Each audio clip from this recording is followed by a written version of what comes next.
Deus revelou muitas coisas importantes e que não podemos fechar os nossos olhos. Tudo que tem sido apresentado em cada episódio não é para causar polêmica ou discussão, mas para revelar a verdade que existe na Bíblia e que Satanás tenta e sempre tentou encobrir. Devemos estar preparados para isso.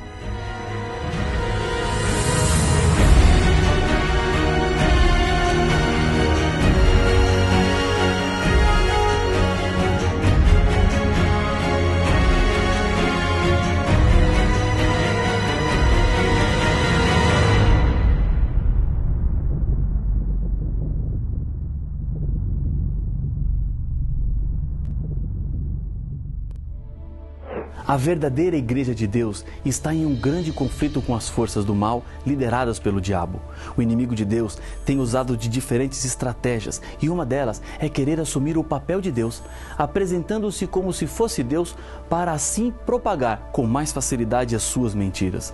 Paulo nos advertiu quanto a esse engano. Leia comigo o que está escrito em 2 Tessalonicenses capítulo 2, versos 3 e 4.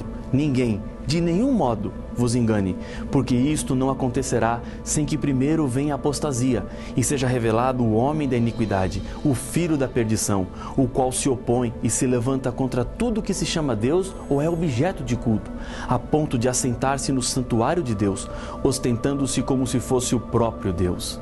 O mais trágico é que esse poder conseguiria arrebanhar seguidores. Pessoas sinceras ou não, seriam levadas por essa falsa manifestação religiosa.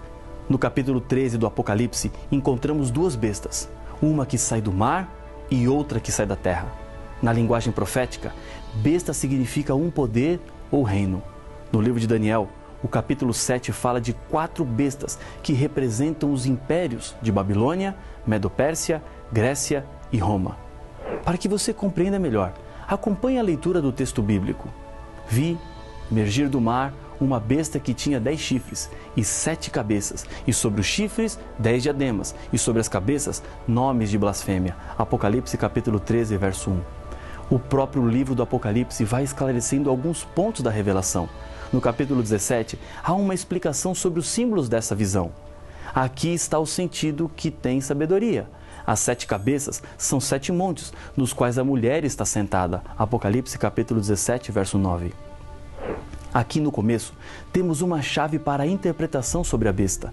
Escritores clássicos como Horácio, Virgílio, Gregório, Marcial e Cícero identificam Roma como a cidade das 7 colinas. Os 7 montes representam uma identificação da cidade de Roma. Ali está a sede do poder que se levanta do mar. A descrição de Apocalipse continua dando outras características desse poder. A besta que vi era semelhante a leopardo, com pés como de urso e boca como de leão. E deu-lhe o dragão o seu poder, o seu trono e grande autoridade. Então vi uma de suas cabeças como golpeadas de morte. Mas essa ferida mortal foi curada, e toda a terra se maravilhou, seguindo a besta. E adoraram o dragão, porque deu a sua autoridade à besta. Também adoraram a besta, dizendo: quem é semelhante à besta? Quem pode pelejar contra ela? Foi-lhe dada uma boca que proferia arrogâncias e blasfêmias, e autoridade para agir 42 meses. E abriu a boca em blasfêmias contra Deus, para lhe difamar o nome e difamar o tabernáculo, a saber, os que habitam no céu. Foi-lhe dado também que pelejasse contra os santos e os vencesse. Deu-lhe ainda autoridade sobre cada tribo, povo, língua e nação, e adorá-la-ão todos que habitam sobre a terra, aqueles cujos nomes não foram escritos no livro da vida do Cordeiro, que foi morto desde a fundação do mundo. Apocalipse capítulo 13, versos 2 a 8. No texto que acabamos de ler, temos algumas informações muito importantes. Preste atenção. Primeiro, é um poder religioso, pois recebe a adoração dos homens. Diz a Bíblia que adorá-la-ão todos que habitam sobre a terra. Segunda informação, também é um poder político com alcance mundial. O verso 7 disse que deu-se-lhe autoridade sobre cada tribo, povo, língua e nação. Terceiro, em um determinado momento da história, perderia o seu poder quando uma de suas cabeças foi golpeada de morte. Mas isso não significaria o fim desse poder, porque a sua ferida mortal seria curada. Quarta informação, Esse poder blasfema contra Deus, colocando-se no lugar de Deus. Tinha uma boca que proferia arrogâncias e blasfêmias. Quinto, o povo de Deus seria perseguido por esse poder, que sairia como vencedor durante 42 meses, ou 1260 anos, como vimos no estudo anterior. Nos nossos dias, você conhece algum poder religioso que tem uma poderosa influência política e autoridade que se faz sentido em cada tribo, língua e nação? Tem esse poder, inimigo de Deus, tentado mudar os tempos e as leis, conforme está escrito no livro do profeta Daniel?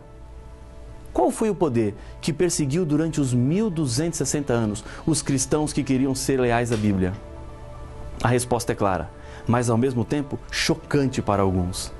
Esse período de intensificação da perseguição começou em 538 com o Edito de Justiniano, reconhecendo a supremacia do bispo de Roma, e termina no ano de 1798 com o aprisionamento do Papa Pio VI.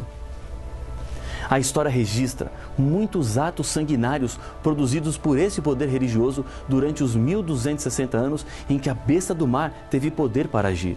Por exemplo, os valdenses, liderados por Pedro Valdo, negavam a supremacia de Roma, rejeitavam o culto às imagens como idolatria e eram guardadores do sábado bíblico. Por causa dessas crenças, foram perseguidos.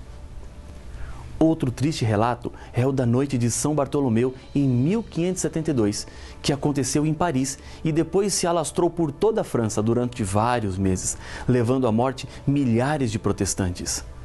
Nesse período, a perseguição religiosa é identificada como a Inquisição. E não foram apenas nos países europeus que aconteceram essas perseguições. No México, no Peru, funcionaram tribunais da Inquisição. Na cidade de Lima, capital do Peru, existe um Museu da Inquisição, onde se conservam até hoje alguns instrumentos de tortura. No ano de 1798, ao terminarem os 1260 anos de poder perseguidor, com a prisão do Papa Pio VI, causada pela ferida mortal no poder religioso romano, o Edito de Justiniano foi cancelado e o papado foi desapropriado dos 5 estados que tinha dentro da Itália. A ferida foi tão profunda que parecia que o poder romano não se restabeleceria novamente, mas o texto bíblico diz que a ferida seria curada. Em 1929, começa o processo de cura. Benito Mussolini assinou o Tratado de Latrão, dando-lhe 44 hectares de terra que hoje constituem o Estado do Vaticano, recuperando assim o poder temporal perdido em 1798. Desde aquela época, então, a força do poder romano religioso tem crescido. Viagens por todos os países do mundo, demonstrações de poder aclamadas por multidões. Hoje, as blasfêmias contra Deus são facilmente percebidas nesse poder religioso. Por exemplo, a pretensão de perdoar pecados. Quando o Senhor Jesus voltou ao céu, Pedro deixou bem claro que ele não tinha poder para perdoar pecados, em Atos capítulo 8, versos 20 a 23. Quem pretende perdoar pecados, na verdade, está cometendo blasfêmia. Cristo é a cabeça da igreja, conforme Efésios 5, verso 23. Nenhum homem pode ser colocado nessa função, mas infelizmente encontramos a figura de um homem sendo colocado como a cabeça, o líder maior, que tem poderes infalíveis e até pode mudar a lei de Deus. Também aceita homenagens que na Bíblia correspondem ao ato de adoração que deve ser unicamente dado a Deus. Estou falando da prática de ajoelhar-se diante de um ser humano. Um anjo de Deus proibiu João de ajoelhar-se diante dele, explicando que o ato deveria apenas ser praticado diante de Deus. Por isso, esse poder pode ser identificado como anticristo, que quer dizer o que se coloca no lugar de Cristo e com isso também se opõe a Jesus. Eu peço nesse momento que o Espírito Santo ilumine a sua mente e lhe ajude a chegar às suas próprias conclusões com base na Bíblia. Você também tem que decidir-se por qual caminho vai seguir a sua vida. Na continuação da visão, em Apocalipse 13, surge agora outra besta, a segunda. Vi ainda outra besta emergir da terra. Possuía 2 chifres, parecendo cordeiro, mas falava como o dragão. Exerce toda a autoridade da primeira besta na sua presença. Faz com que a terra e os seus habitantes adorem a primeira besta, cuja ferida mortal fora curada. Também opera grandes sinais, de maneira que até o fogo do céu faz descer diante dos homens. Seduz os que habitam sobre a terra por causa dos sinais que lhe foi dado executar diante da besta, dizendo aos que habitam sobre a terra que façam uma imagem à besta, aquela que, ferida a espada, sobreviveu, e foi-lhe dado comunicar fôlego à imagem da besta, para que não só a imagem falasse, como ainda fizesse morrer quantos não adorassem a imagem da besta. A todos, os pequenos e os grandes, os ricos e os pobres, os livres e os escravos, faz com que lhes seja dada certa marca sobre a mão direita ou sobre a fronte, para que ninguém possa comprar ou vender, senão aquele que tem a marca, o nome da besta ou o número do seu nome. Aqui está a sabedoria. Aquele que tem entendimento, calcule o número da besta, pois é número de homem. Ora, esse número é 666. Apocalipse capítulo 13, versos 11 a 18. Vamos listar as características desse poder. Primeira, é um poder que no início fala como cordeiro, mas depois fala como dragão. O cordeiro na Bíblia é o símbolo de Jesus. Dragão é o símbolo do diabo. Esse poder coloca toda a sua força à disposição da primeira besta. Ele tem como objetivo levar os habitantes da terra para adorarem a primeira besta. Esse poder não exige adoração para si mesmo, mas sim para a primeira besta. Isso significa que no começo esse poder era cristão, mas depois houve uma mudança, pois passou a ser do dragão. Esse poder chama a atenção, pois faz cair até fogo do céu. Exige também obediência à imagem da besta.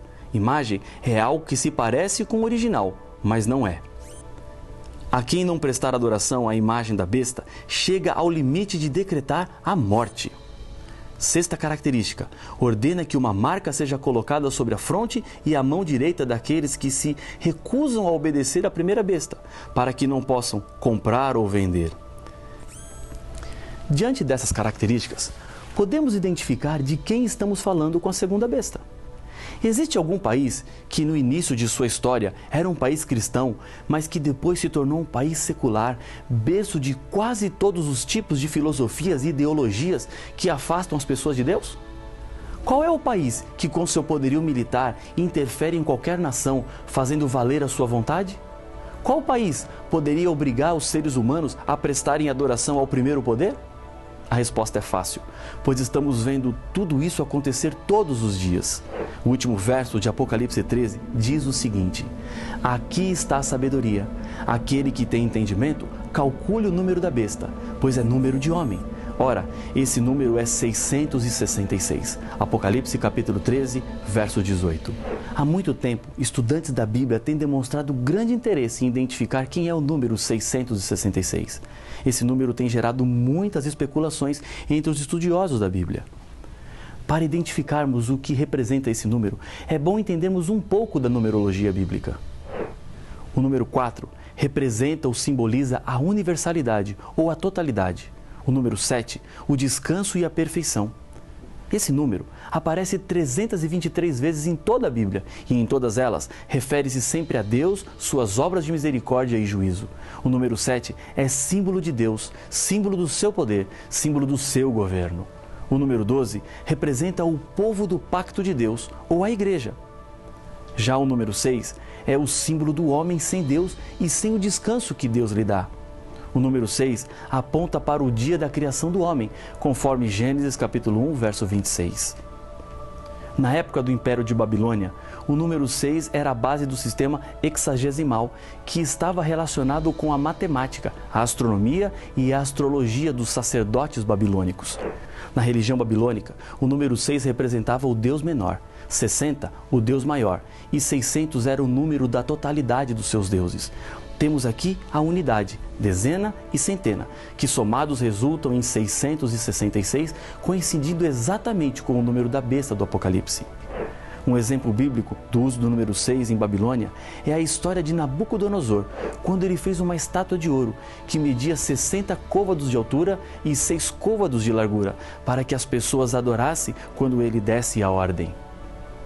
O número 666 aponta para o esforço do anticristo de exaltar o homem no lugar de Deus. João, em Apocalipse capítulo 13, verso 18, declara em forma específica que o número 666 é número de homem. Ao se repetir o número 6, a profecia realça uma repetição dos esforços da besta para se fazer passar por Deus. e, contudo, falha persistentemente. A informação de que os santos alcançaram a vitória sobre a besta e sua imagem, e sua marca e o número de seu nome, em Apocalipse capítulo 15, verso 2, é valiosa.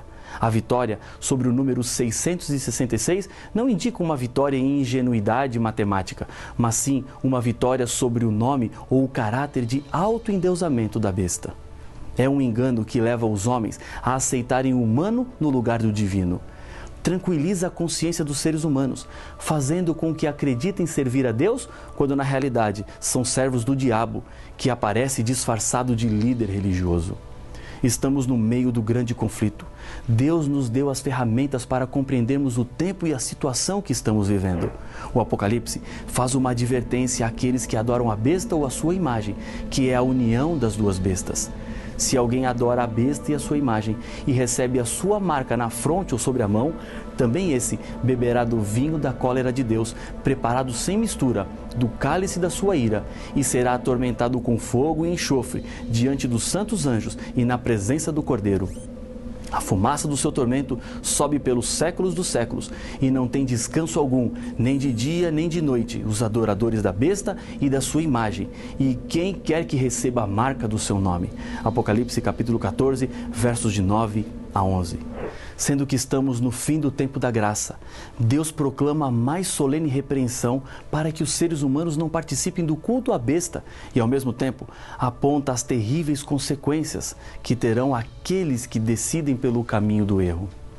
A besta tem uma marca, um sinal que será colocado sobre os que se perdem, e Deus está abrindo seus olhos para que esse sinal não seja seu. Você tem nesse momento uma grande oportunidade de não aceitar o engano e decidir-se pela verdade. Talvez você esteja em um grande impasse. A cabeça compreende, mas o coração não aceita. É chegada a hora de partir para um novo horizonte. Deixar tudo para trás, aquilo que você acreditou até aqui, e agora aceitar pela fé a mensagem clara que vem da palavra de Deus. Confie em Deus. Ele conhece as lutas e as dores do seu coração. Ele vai te acompanhar em todos os passos que você der a partir de agora. Ele não falhará como ele nunca falhou. Sabendo da sua decisão, eu quero lhe convidar, aí mesmo onde você está, a fechar os seus olhos e orar comigo. Senhor, obrigado pelas claras ilustrações da verdade que encontramos na Tua Palavra. Sabemos que o Senhor está conduzindo essa história e que em breve vais voltar. Portanto, eu entrego esta pessoa que ora comigo, neste momento, nas Tuas mãos, com a certeza do Teu perdão, da Tua restauração e da Tua paz, em nome de Jesus. Amém.